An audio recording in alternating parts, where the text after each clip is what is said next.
Matapos ang pagwawala ni Lou, ngayon ay ire-review na natin ang Sakamoto Days Chapter 43 at 44. Masasaksihan natin dito ang matinding labanan sa pagitan ng Order member na si Osaragi at isa sa mga death row inmate na si Dump.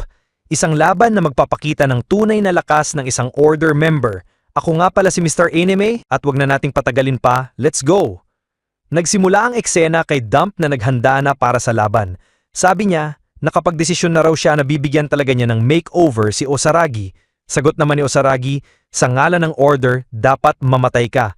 Habang iniisip ni Osaragi na para itong si Dump ay parang spy ni Anteater, si Dump naman ay nagsabing puro mababagsik lang daw ang mga tao sa order. Sinimulan na ni Dump ang pag-atake at idinagdag pa niya na ang dahilan kung bakit siya naaresto at sinintensyahan ng kamatayan ay dahil lang sa kanyang nagawang kasalanan na sa tingin niya ay maliit lang. Tinanong pa niya si Osaragi, "Di ba, mamamatay tao ka rin naman? Sino ka para husgahan ako?" Hawak-hawak ni Osaragi ang isang bag na ginamit pala niyang panangga sa unang atake ni Dump. Sagot niya, "Hindi kita hinuhusgahan. Kung may insekto na pumasok sa bahay mo, hindi ba't papatayin mo agad dito? Ganyan lang kasimple ang JAA, ang tahanan ko. At ang order, para lang yang pamatay ng langaw na may kuryente." Nag-init ang ulo ni Dump at muling umatake.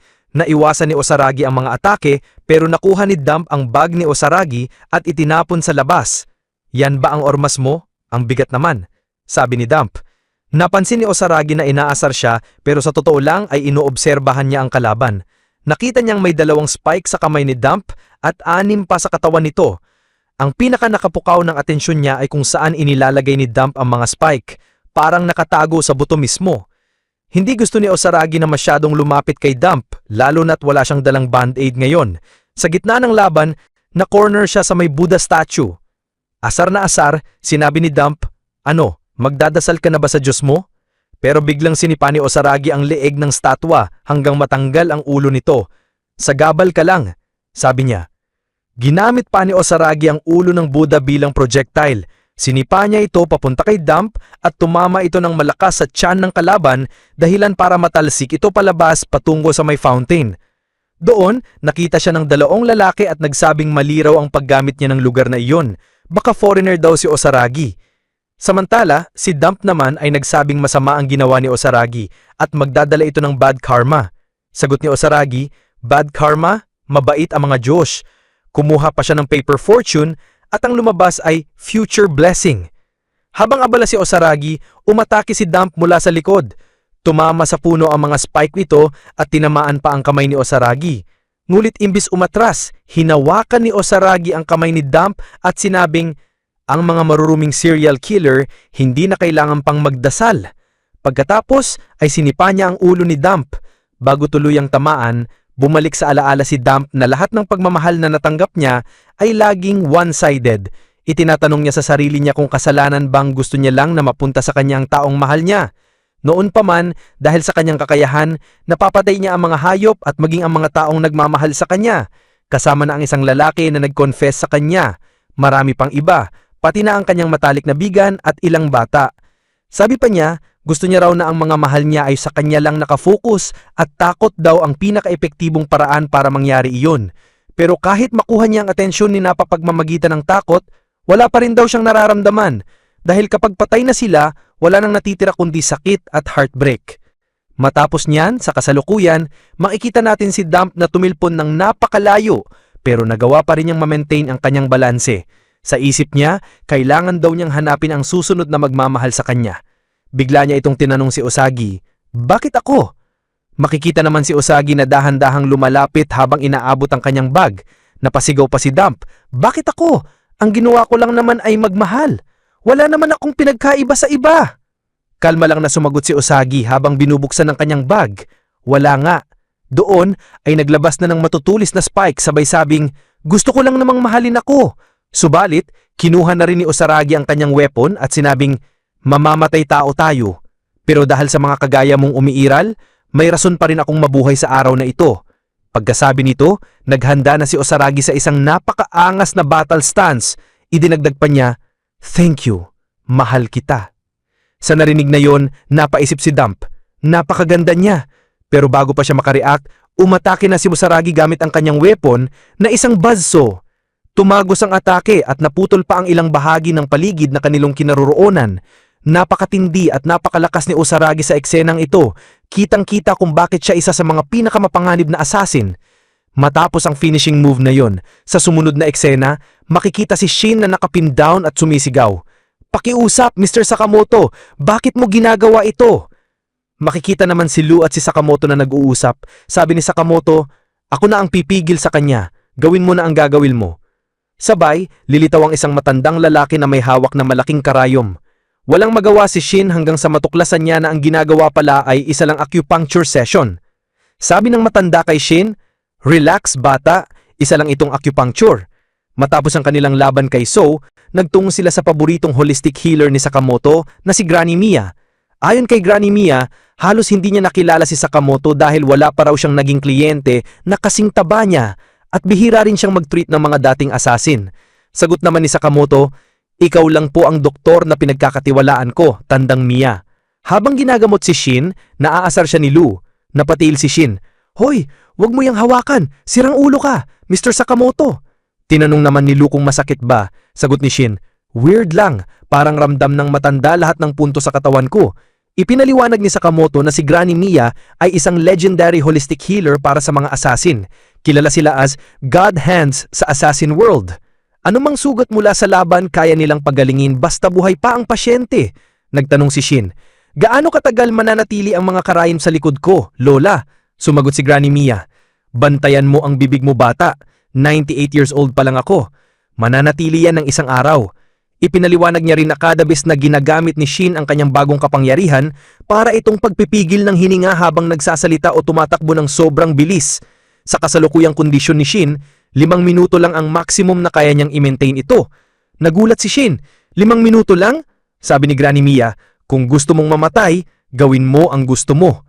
Biglang nagtanong si Lu kung pwede rin ba siyang i-check dahil medyo nahihilo siya. Pagkapahawak ni Granny Mia, sinabi nitong may toxin daw na nagbi-build up sa katawan ni Lu at kailangan niya lang uminom ng miso soup na may clams. Pagkatapos uminom, agad na bumuti ang pakiramdam ni Lu at sinabing, "Magaling na po ako." Napasigaw naman si Shin, "Hoy, hangover lang yan." Matapos niyon, sinabi ni Mia kay Sakamoto na humiga muna sa kama dahil matagal na raw nang huling siyang ma-check up. Sumunod naman si Sakamoto at sinimulan na siyang suriin ni Granny Mia. Habang sine-check siya, napansin ni Granny Mia na parang may bago raw siyang mga kaibigan at mababait pa ang mga batang yon. Medyo nagulat si Sakamoto at tinanong kung bakit niya nasabi iyon. Sagot ni Granny Mia, may galit daw sa kupang point si Sakamoto, isang pressure point na nagiging mas sensitive kapag ang isang tao ay may tinatagong galit. Ipinaliwanag pa niya na hindi kayang itago ni Sakamoto ang kanyang emosyon. Pagpisil ng matanda sa pressure point na yon, sinabi ni Sakamoto na hindi naman masakit pero sa loob-loob niya ay napasigaw siya ng aray. Sa gilid naman, paliwanag ni Mia na inaintindihan niya kung bakit galit si Sakamoto dahil nasaktan ng mga bata, pero kung mag-isa lang siyang maghihigante, para na rin siyang naghahanap ng problema. Dagdag pa ni Mia, baka hindi pa nare-realize ni Sakamoto pero nasa 30% na lang daw ang kanyang fitness level kumpara sa dati. Sa loob ng 5 taon, naging dormant si Sakamoto at mas humina pa siya kumpara sa kay Nagumo. Ang pahayag na yon ang lalong nagpainit ng loob ni Sakamoto. Matapos ang check-up na yon, sinabi ni Sakamoto na, "Di bali na, hindi ko rin naman hahayaang magpagalagala pa ng mas matagal ang mga taong yon." Maya-maya, pinigilan siya ni Granny Mia at bigla siyang siniko sa tiyan. Ipinaliwanag ng matanda na tinamaan niya ang pressure point sa lower abdomen ni Sakamoto kaya't mas bumuti na raw ang kondisyon nito at bahagyang tumaas ang kanyang fitness level. Nagpasalamat si Sakamoto habang paalis at sinabing, "Kayo na po muna ang bahala sa kanilang dalawa." Sumagot si Granny Mia, "Okay, good luck." Pagsunod ng eksenang yon, nakatayo si Hyo sa tuktok ng tore habang naka-phone sa kanilang Sakamoto. "Wala pa rin akong nakikita sa mga serial killers, pero wag kang mag-ala. Hindi ko hahayaang makatakas ang sino mang may ginawang masama sa mga kaibigan mo. Nai-report ko na agad sa Sakamoto. Kung may makitang kakaiba, mabilis ko yang mahuhuli." Tumingala si Hyo at pinanood ng lipad ng kanyang ibon na si Pisok. Ganito pala ang mundo kapag tinitignan mo sa taas. Nakaka-inspire siyang lumipad. Gamit ang telescope, muli niyang binusisi ang mga malalapit na gusali. Pagkatapos, pumasok sa eksena si Kashima, kausap din Sakamoto sa telepono. "Opo, tungkol sa serial killers, 2 na raw ang nahuli. Tuloy ang plano. Nakamobilize na ang order, ready na kami mag-shift sa susunod na hakbang." Pagpasok niya sa isang silid, sinalubong siya ni Apart na pinangalanan niyang, "Sa ngalan ng banal na hustisya, sino ang kausap mo?" Bago pa makasagot si Kashima, inatake siya at tinulusan ng sipit nito sa leeg niya. Kashima, ano ang pakay mo rito? Bakit ka pa? Huwag kang magkukunwari, Kashima. Hindi ako gagamitin mo lang. Pinakawalan mo man ako, hindi ibig sabihin na iyong gamitin akong sunod-sunuran. May pamamaraan ako dito. Kashima, hindi yun ang napag-usapan. Hindi ka dapat nagtaas oras sa mga hindi target. Sa matinding galit ni Apart, gusto ko lang masubukan ang sarili ko. Ito ang resulta kapag palagi kang naghahangad ng higit. Nalunyumbat siya mula sa telepono. Tama nga, huwag na tayong mag-overreact. Hayaan mo si Apart. Kashima, nakakahiya ito. Huwag ka nang mag-alala. Mas malaki ang pinsana, mas masisira ang JAA. Matapos niyan, sa labas naman ng istorya ni Sakamoto, makikita na dumating na pala si Minimalist, isa sa mga death row inmates. Sa loob ng tindahan, nagbabantay si Ao, ang asawa ni Sakamoto, habang may kausap sa telepono. Tinanong siya kung ayos lang ba si Shin at sinagot niya na huwag mag-alala dahil ayos lang daw siya roon at wala ring gaanong customer ngayon. Nag-ingat lang daw ito, sabay putol ng tawag dahil may bagong pumasok na customer. Binati niya ito ng welcome at makikitang nakatayo lamang si Minimalist. Nagtanong si Ao kung ano ang kailangan nito. Samantala, sa ibang lugar, makikita si Sakamoto na hawak ang kanyang cellphone. Tanda na nakarating na nga si Minimalist. Delikado ang sitwasyon dahil isa siya sa pinakamapanganib na tao sa listahan at marami na rin siyang napatay. Ano kaya ang mangyayari kay Ao? Lalo't napakalaking panganib ang dumhating sa lugar. Malalaman natin sa susunod na kabanata kung saan masasaksihan natin ang matinding laban ng isang order member laban kay Minimalist, pati na rin ang pagwawala ni Apart at marami pang ibang bakbakan. Hanggang dito muna natin tatapusin ang video na ito mga kaibigan. Kung nagustuhan ninyo ang video, huwag kalimutang mag-like, mag-comment, mag-follow at mag-subscribe para sa mas marami pang content tulad nito. Maraming salamat, this is Mr. Anime at magkita-kita ulit tayo sa susunod na video.